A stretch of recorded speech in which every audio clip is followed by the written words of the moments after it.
Typically on the point guard. Yeah. Is over his career, have you felt like he's been one of your better defenders? That's an area that he's really improved on over his time for sure.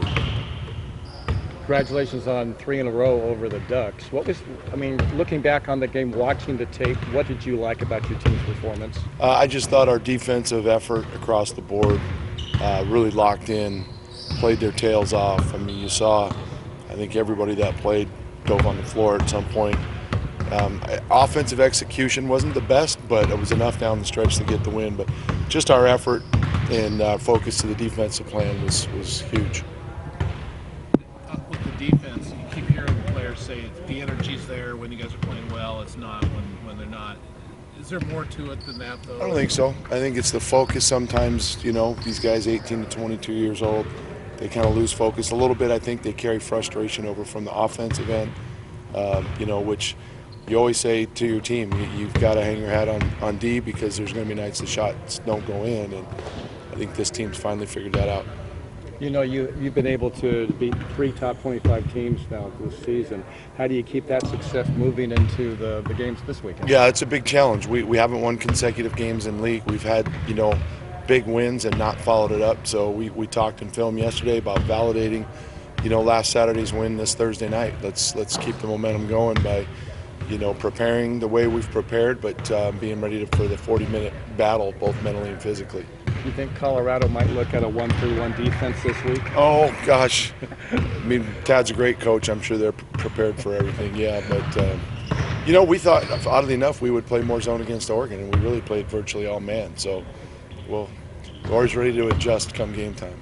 You made a comment the other night about over your career, teams have come on at different times of the year. Do you have a sense when teams are about ready to turn it on? I mean, yeah, when you've got different, from year to year, obviously the complexion of your team changes, and we've got at least 2 young guys and some other new guys that we've tried to gel with our older group, and it's taken a little bit of time. So it changes from year to year. I've said to you guys before that this is a team, I couldn't tell you whether they were ready to go out hell-bent for leather or, I don't think there's really been many games other than one USC I can think of. We didn't have a great performance from start to finish, but it's different from year to year for sure.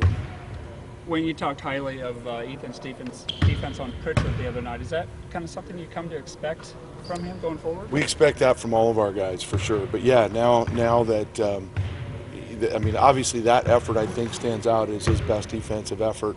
So now we can hold him accountable to that each and every time for sure.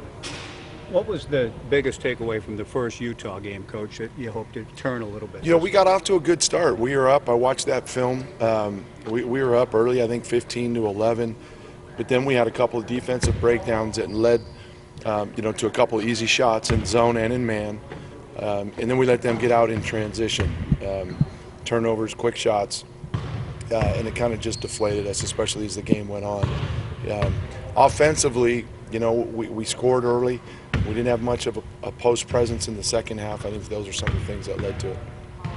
Coach, how different of a team do you feel you are than the first time you played Utah in the month or so? Well, obviously, I think both teams are better. I know they went through a 4-game losing stretch just like we did. They've got a couple of wins they're riding right now, but they're, I think, much more comfortable offensively. They know where they're going to get their points and their shots defensively as well.